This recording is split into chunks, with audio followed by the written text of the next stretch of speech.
normal clothes. Most wore them like sacks, as if to emphasize the garment's ugliness. Hers swept down from her shoulders like a fashion accessory. It was the statement of a woman who had decided she was going to look good in a garment she was forced to adopt. Her eyes swept the room.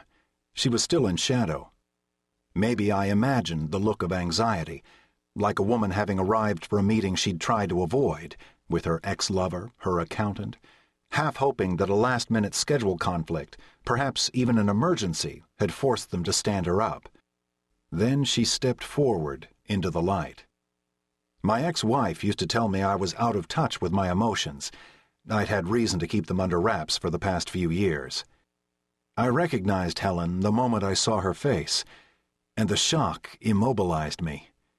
She looked like memory come to life, unchanged. I sat stunned as she strode to my table, smiling the fresh-faced smile I'd loved and almost forgotten, leaving the Indian waiter fluttering in her wake.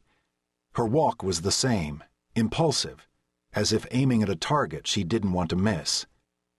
She held out both hands, happy and welcoming, as if I'd never left her, and greeted me with "Dia Whit." She'd always been proud of her Gaelic. I didn't remember what it meant, but I managed to stammer a hello as I rose. It's not safe to indulge in public displays of affection in Saudi, but she kissed me on my cheek, and even the smell of her skin was familiar. "It's grand to see you again, Stephen," she said, sitting down, "and at such short notice. Thanks so much for coming. I'm sorry I'm late, but we were stopped twice at checkpoints. It's impossible now to avoid them." I stared at my past sitting at the table in front of me. Of course it was an illusion. To get a grip, I tried to identify the differences that a decade must have made. I tried to see her critically, looking for time's evidence. Her voice, perhaps, was not so strongly Irish. I found my own. I had to say something. She'd mentioned checkpoints, and said, "You're a diplomat's wife. Why would the police stop you?" Her eyes widened. She said, "You've only been back for a few days?" "I arrived in Manama a week ago." "A lot's changed since your day, Stephen. But one thing's still the same. This is a very small town.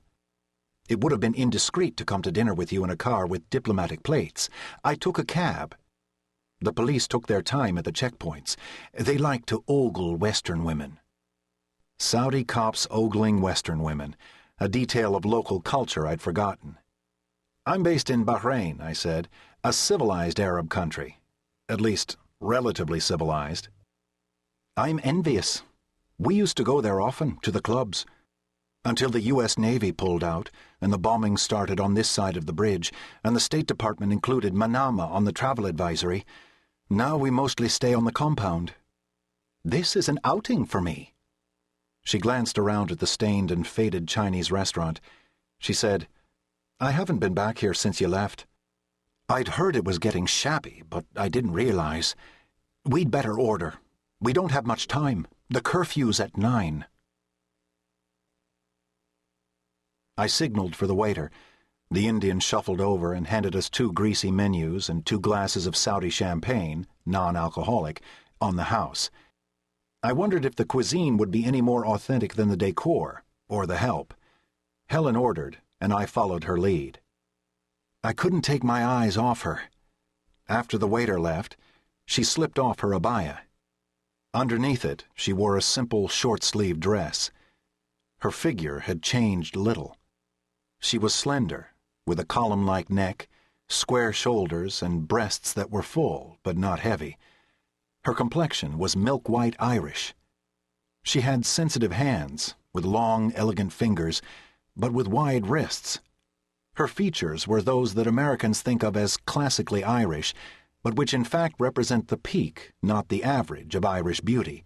The red hair, could it still be that naturally red? The rectangular, firm-jawed face, the aquiline nose and bold eyes.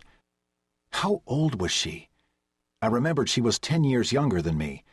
She had to be almost 40.